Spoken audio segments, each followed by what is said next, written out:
Good evening and welcome to Light Code Portal. I'm Tanya with the Dean of Education for Light Language University, and I'm here with Anna Noyes, founder of Light Language University and Circle Insights. Tonight's topic is going to be sacred geometry.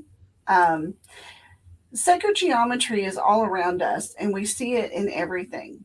And before we begin, I would like to point out the Light Language University's logo. The triangle represents the mind, body, and spirit. The circles represent the dimensions and us being multidimensional beings. The golden phoenix, move out of the way here, represents the human being rising up from the ashes of the old Piscean age into the new age of the Aquarius.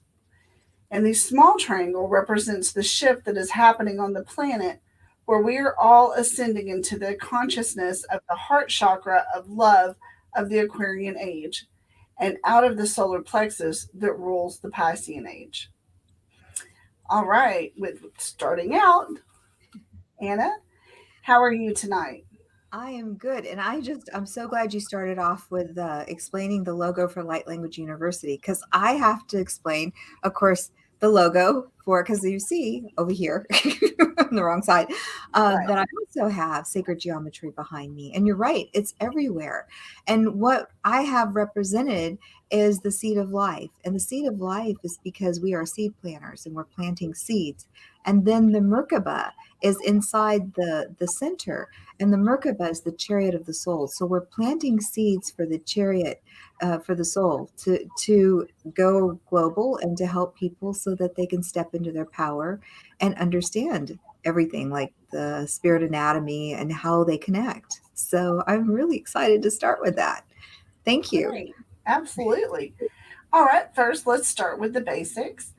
What is sacred geometry? Ah, well, I just taught one of these workshops a couple of weeks ago, and it was our first workshop, and it was amazing because everything is sacred geometry. Everything that you see around you, and especially we see it a lot in architecture, but we see it in nature all around us. You see spirals, you see squares and triangles and different shapes that represent different things as we build. And so I think what's very interesting about it is too that it's also frequencies, and we'll talk a little bit more about frequencies tonight and how consciousness builds things through those frequencies. Hmm, So yes, sacred geometry is really it's also, oh, I have to say this, it's also a language, and I don't think a lot of people realize that it's a language.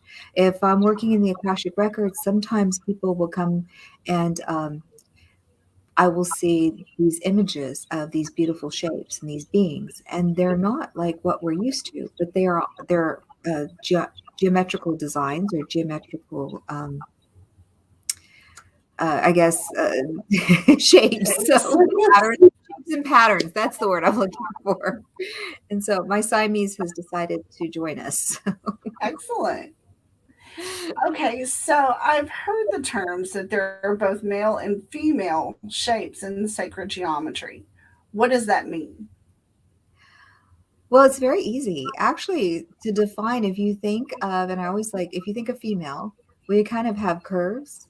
So in sacred geometry, the way they set it up is that curves represent the female, the feminine aspects of sacred geometry. And then you have the straight lines. And if you think about, I used to be a designer at one time. And so we would draw men, with straighter lines, women with the curves, and work with those patterns. So straight lines are masculine, and the feminine are, of course, are the circles, are all the curves. But yes, another way to work with that. Yes, and we know females definitely have curves. Yes. uh, what can sacred geometry be used for? Uh, well, sacred geometry, of course, we use it a lot in architecture. We've also used it in designs. We use it for even when we're designing something or putting something on a plate, uh, arranging food. We might put it in a design or arrange things. We're always thinking, and I don't think we really realize it, but we're always thinking in those terms of how do we create things with these geometrical patterns of Hmm. circles and straight lines. Yeah. See, for me, geometry, when I hear the word geometry, it always takes me back to high school, and that was my worst subject. So I have to say, I hear you on that. What's funny my is brain just like shuts down. It's like, oh we're gonna have to do math, but what's really unique about the way that we work with sacred geometry, and I'm glad you said that, is we don't necessarily work with the mathematics.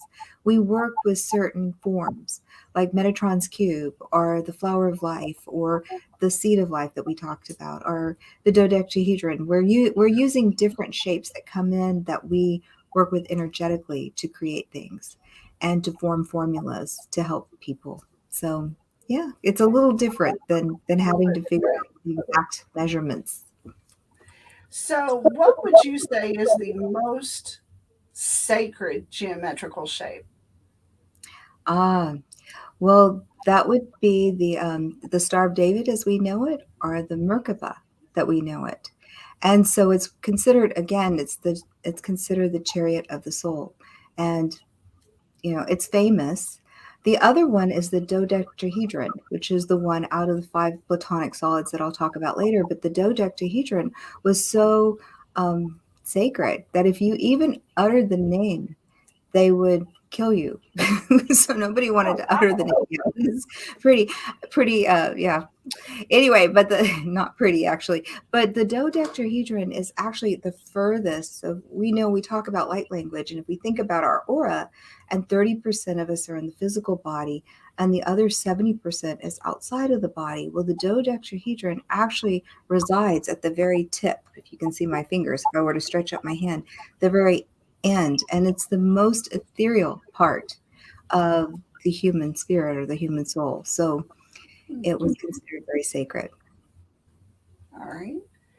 So, sacred geometry's origins are traced back to 2000 BCE and 1001 BCE in Egyptian and Mesopotamian cultures. Sorry.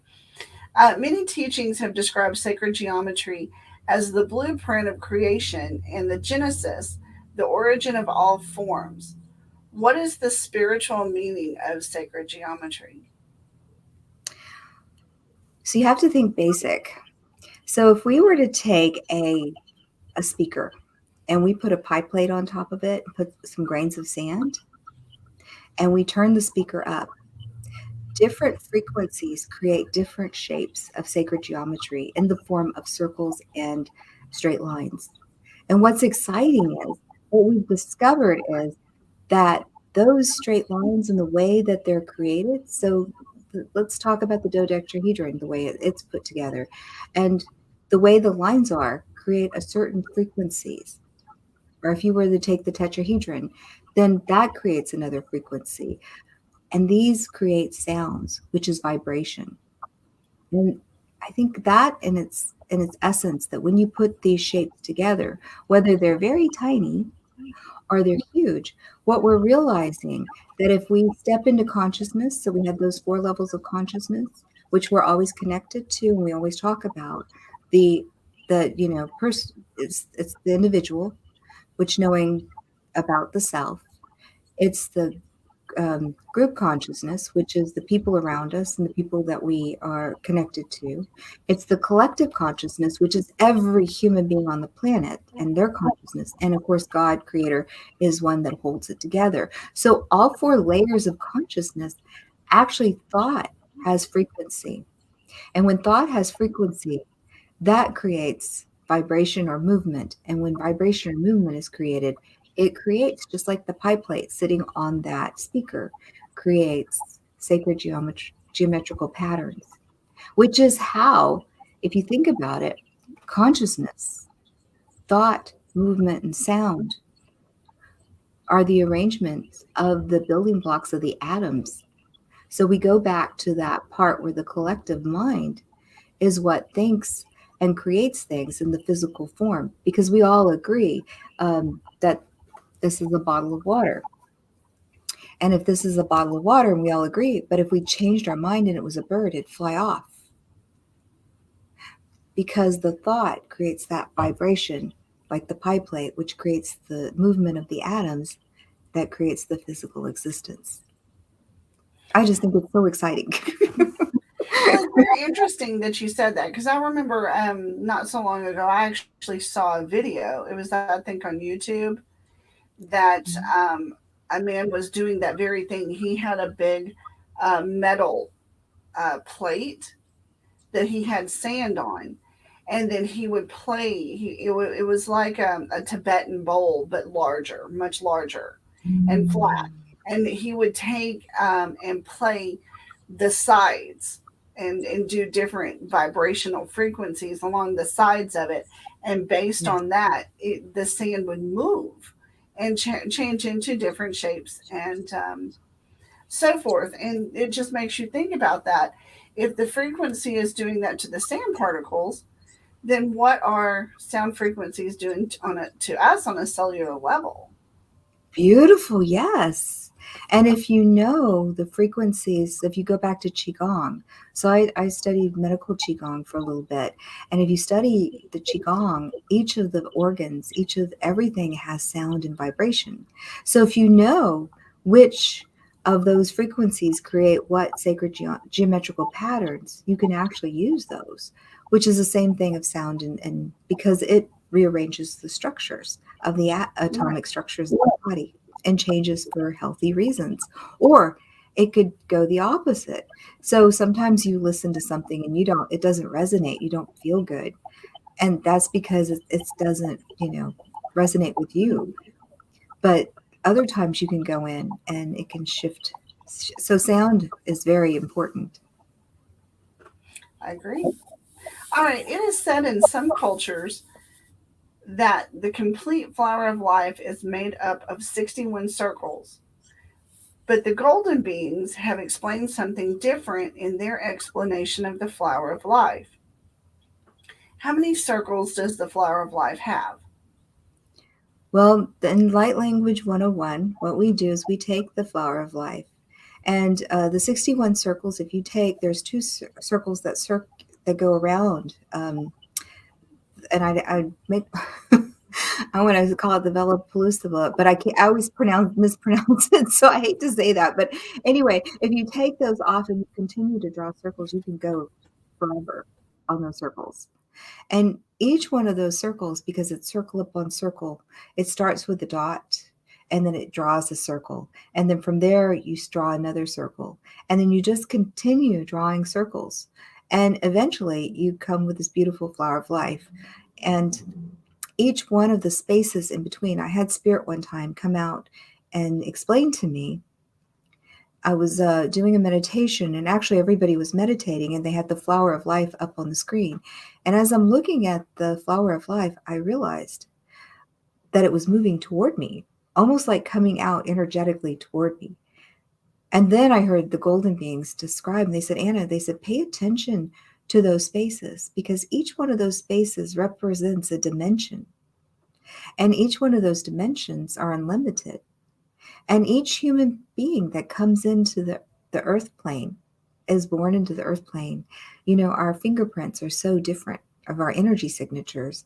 And we actually match different parts of those dimensions. So we come in as unique as our fingerprint. So we may have some dimensions that we shared and some experiences that we shared. But if we live for eons in that flower of life as example, we call it the soul map, then there may be some dimensions that I haven't explored or some you haven't explored that I have, or for others. So it's kind of interesting. So we do teach that in Light Language 101. It's a fun exercise that we do, and we kind of color in these different, you've done it, but you color in the different spaces. And what's funny is some people will have triangles, other people will have S's, other people will have lines, or it's really, everybody's unique and exciting. Yes. All right. So tell me, how is sacred geometry used with healing? Ah, Well, again, I think I kind of explained it a little earlier. I kind of jumped the gun, but explained a little earlier. But it is really amazing because it does help rearrange the atoms in the body and it helps transform the aura. And it's a language. Again, we're learning that light language isn't just light, it's sound, frequency, vibration, everything coming together, sacred geometry that creates the physical as well as the etherical. So even though we can't see the etherical, it's still their atoms still moving, the energy's still moving, the light's still moving out here, and it's also changing frequencies here. And also, if you work with some of those tools that you said, example the the bowl, the crystal bowls, or the regular bowls, or tuning forks, and you use them out here in the etheric, it shifts energy. And sometimes what we find is that we can see things, illnesses, before it actually hits the physical body because it has to come from out here and it travels through the etheric fields before it enters into the physical body. So, yes, we can use sacred geometry through sound and frequencies. And again, we teach that. We have sacred geometry and light codes. And the light codes are different types of sacred geometry that you can meditate or think about or use different ways to shift things in your body, just like sound. Okay. And so we did talk a little bit about music and sacred geometry and the frequency. So, can you explain a little bit about the Visica Pisces. Pisces? Is that Yes, Pisces? Okay. yes, the viscous. So it's circle and then two circles put together. So if I draw a circle and then I draw another circle, it's two circles overlapping. And so what you have is you have like an oval in the center. And so that's kind of the birth of creation. It's the birth of everything. It's the way spirit moves and the way spirit creates more. And that's the beginning. The first is the dot, consciousness of the creator. And then the second is creation of movement. And then it creates the Visica Pisces, which is the overlapping of two circles. So, Okay. All right. So, the law of octaves in the periodic table was discovered by chemist John Newlands in 1865. This was prior to Medieval, yet Medieval got the credit. But in the 1980s, Professor Moon at the University in Chicago demonstrated that everything in the physical world is based on these five forms. So let's talk about these five forms and elements. so there are five. If you were to draw a circle and have the, after you go past the flower of life, then you go into and you create Metatron's cube. I can't say it. Metatron's cube out of these circles of 13 circles is the base. And then you were to add the different lines. What you come together, and the circles that is the base is called the fruit of life. And then you add these straight lines and you were to connect the centers of all of this with the masculine. So you have the feminine on the bottom, and then you have the masculine on top. And what's interesting is that they found that there were five platonic, we call them the platonic solids that you just talked about. And everything on the periodic table is actually created by these different platonic solids. So we have the cube, which is represented by the earth or the root chakra. It's for grounding. It has 6 identical square faces and 8 vortex corners. We have the tetrahedron, which represents fire. So they all have elements of the elements, the 5 elements. It's the solar plexus. It's 4 equal triangles and 6 vortex corners. Then the dodecahedron, which I explained earlier about, is ether, which opens up the Akashic records, the spirit, and the throat chakra. It has 12 pentagonal faces, and it's for higher knowledge. Oh, and the tetrahedron is to stabilize things. You can use it for stabilizing. The isohedron is water. It's sacral.